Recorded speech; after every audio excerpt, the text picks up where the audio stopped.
जय श्री कृष्णा सभी भक्तों को। आइए आज के वीडियो में हम जानेंगे कि इस साल गंगा दशहरा कब है और क्यों मनाया जाता है। इसके पीछे पौराणिक कथा का हम श्रवण करेंगे। तो हर साल ज्येष्ठ माह के शुक्ल पक्ष की दशमी तिथि के दिन गंगा दशहरा मनाया जाता है और गंगा दशहरा को ही गंगा अवतरण के नाम से भी जाना जाता है। तो इसी दिन माँ गंगा धरती पर इनका आगमन हुआ था। स्वर्ग में यह सबसे पहले बहती थी, लेकिन गंगा दशहरा के दिन इनका अवतरण धरती पर हुआ। तो किस प्रकार से इनका अवतरण हुआ और कौन इनको लेकर आया धरती पर, यह कथा आगे हम श्रवण करेंगे। तो थोड़ी सी महिमा जान लेते हैं। पहले गंगा दशहरा के दिन गंगा में स्नान करने से, दान पुण्य करने से बड़ा ही शुभ और पुण्य प्राप्त होता है। गंगा दशहरा के दिन गंगा स्नान करके व्यक्ति सभी पापों से मुक्ति प्राप्त कर लेते हैं। तो आइए गंगा दशहरा की तिथि भी जान लेते हैं। इस साल गंगा दशहरा का पर्व 5 जून को मनाया जाएगा और ज्येष्ठ माह के शुक्ल पक्ष की दशमी तिथि का प्रारंभ हो जाएगा 4 जून रात्रि 11:54 पर और 5 जून को गंगा स्नान होगा और दशमी तिथि का समापन 6 जून को रात्रि 2:15 पर हो जाएगा। गंगा स्नान के लिए शुभ मुहूर्त 5 जून को सुबह 4:07 पर रहेगा और दूसरा जो सिद्धि योग मुहूर्त है गंगा दशहरा का, यह सुबह 9:14 तक रहेगा। तो दोनों मुहूर्त में आप गंगा स्नान करके दान पुण्य कर सकते हैं। आइए आगे हम पौराणिक कथा श्रवण करेंगे कि किस प्रकार से गंगा मैया धरती पर अवतरण लेती हैं। पौराणिक कथा के अनुसार प्राचीन समय में अयोध्या में महाराजा सगर रहते थे। उनके 60,000 पुत्र थे। तो एक बार राजा सगर ने अश्वमेध यज्ञ का आयोजन किया और ऐसे में उन्होंने अश्वमेध यज्ञ के लिए घोड़ा छोड़ा और वही यज्ञ का घोड़ा चुरा लिया इंद्र ने, क्योंकि इंद्र नहीं चाहते थे कि किसी के 100 यज्ञ पूरे हों और वह स्वर्ग का राजा बने। तो उन्होंने वह घोड़ा चुराया और कपिल मुनि के आश्रम में बांध दिया। इस कारण से राजा के यज्ञ में बाधा आ गई। राजा के सभी पुत्रों ने घोड़े को खोजने की शुरुआत की, जिससे कि यज्ञ पूरा हो सके और अंत में वह कपिल मुनि के आश्रम में गए और वहां पर कपिल मुनि तो ध्यान में अभ्यास कर रहे थे, लेकिन इन्होंने घोड़े को वहीं पर बंधा देखा तो इन्हें विश्वास हो गया कि यह घोड़े की चोरी कपिल ऋषि ने की है और अब ये तपस्या करने लग गए हैं। तो राजा सगर के पुत्रों ने कपिल ऋषि को ललकारा, अपमानित किया, ऐसे शब्द बोले उन्होंने। तो उस समय कपिल ऋषि ने जब सुना तो क्रोधित हो उठे और उन्होंने राजा सगर के पुत्रों को अपनी क्रोध की अग्नि से भस्म कर दिया। ऐसे में यज्ञ तो खंडित हो गया और राजा के जितने पुत्र थे वो भी अग्नि में भस्म हो गए। तो इसके पश्चात महाराज सगर ने पुत्रों की आत्मा की शांति के लिए उपाय जाना और इस कार्य के लिए उनको माता गंगा को धरती पर लाने की आवश्यकता थी। तो उन्होंने बड़ा ही प्रयास किया, क्योंकि गंगा जी उस समय स्वर्ग में बहती थी और कपिल ऋषि ने धरती पर मौजूद जितना भी जल था सबको ग्रहण कर लिया। धरती तो पूरी तरह से सूख गई। तो इसलिए माता गंगा जी को धरती पर लाने के लिए, अवतरित करने के लिए महाराज सगर ने बड़ा ही प्रयास किया और उनके बाद उनके अंशुमान पुत्र महाराजा दिलीप जी ने तपस्या करी, लेकिन इनमें से किसी को भी सफलता प्राप्त नहीं हुई।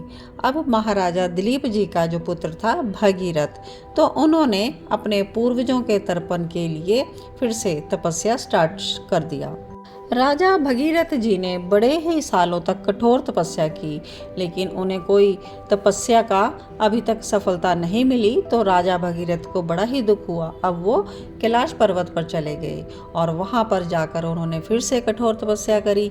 अब मैया गंगा राजा की तपस्या से प्रसन्न हुई और आशीर्वाद देते हुए बोली कि बताएं आपकी क्या इच्छा है, मैं प्रसन्न हूँ, मैं उसको पूरा कर सकती हूँ। माता गंगा जी को अपने सामने देखकर राजा बहुत खुश हुए और उन्हें धरती पर चलने के लिए आग्रह किया। राजा भगीरथ का आग्रह सुनकर मैया गंगा राजा के साथ धरती पर आने के लिए राजी तो हो गई, लेकिन एक और समस्या थी। माता गंगा का प्रवाह बड़ा ही तेज था। अगर वह धरती पर डायरेक्ट आती तो आधी पृथ्वी तो उनके वेग से ही बह जाती। तो राजा को इस समस्या का समाधान और कोई नहीं बल्कि महादेव ही कर सकते थे। ऐसे में राजा भगीरथ ने अब भगवान शिव की तपस्या प्रारंभ करनी स्टार्ट की। तो भगीरथ कभी निर्जल होकर तपस्या करते तो कभी पैर के अंगूठे पर खड़े होकर। राजा की कठोर तपस्या से भगवान शिव बहुत ही प्रसन्न हुए। अब वो राजा के सामने प्रकट हुए और राजा से आशीर्वाद मांगने के लिए कहा। तब राजा ने भगवान शिव से निवेदन किया कि आप मैया गंगा के वेग को अपनी जटाओं में बांध लीजिए। भगवान भोलेनाथ ने राजा की इस इच्छा को स्वीकार कर लिया। तो शिव जी की जटाओं में मैया गंगा काफ़ी समय तक बंधी रहीं और ज्येष्ठ मास के शुक्ल पक्ष की दशमी तिथि को शिव ने अपनी जटा को खोला तो मैया गंगा धरती में जाने के लिए उनको कहा गया। राजा ने मैया गंगा के पृथ्वी पर आने के लिए हिमालय की पहाड़ियों के बीच रास्ता बनाया और मैया गंगा को धरती पर आने के लिए निवेदन किया, प्रार्थना करी। तब माँ गंगा धरती पर आई तो राजा ने गंगा मैया के पावन जल से अपने पूर्वजों का तर्पण किया। जिस दिन मैया गंगा धरती पर आई उसी दिन ज्येष्ठ मास के शुक्ल पक्ष की दशमी तिथि पड़ी थी। तो इस तिथि को बाद में गंगा दशहरा के पर्व के रूप में जाना गया। गंगा दशहरा को माता गंगा के धरती आगमन के उत्सव में मनाया जाता है। तो इस प्रकार से मैया गंगा के आगमन की पावन कथा को आपने श्रवण किया। गंगा दशहरा का ही वो पावन दिन था जिस दिन मैया गंगा धरती पर अवतरित हुई। तो राजा भगीरथ की कठिन तपस्या के कारण ही मैया गंगा पृथ्वी पर आ पाई। हालांकि पृथ्वी के अंदर गंगा के वेग को सहने की शक्ति नहीं थी, लेकिन भगवान शिव ने उन्हें अपनी जटाओं के बीच स्थान दिया जिससे कि धारा के रूप में वह पृथ्वी पर बह सके और सबको जल उपलब्ध हो सके। गंगा दशहरा के दिन मैया गंगा के साथ साथ भगवान शिव का भी अवश्य पूजन करें और स्नान के बाद आप दान पुण्य जरूर करें ताकि आप सभी पुण्य के भागी हों और अपने पापों से विमुक्त हों। अपने पूर्वजों के निमित्त आप इस दिन तर्पण जरूर करें। गंगा दशहरा के दिन शिवलिंग का पूजन किस प्रकार करें यह भी जान लेते हैं। तो गंगा दशहरा के दिन आप शिव जी पर गंगा दशहरा के दिन शिव का पूजन किस प्रकार करें आइए थोड़ा सा जान लेते हैं। गंगा दशहरा के दिन शिवलिंग पर गंगा जल चढ़ाने से मोक्ष की प्राप्ति होती है और शिवलिंग पर दूध चढ़ाने से भगवान शिव बड़ा ही खुश होते हैं। ऐसा करने से रोग दोष से भी मुक्ति मिलती है।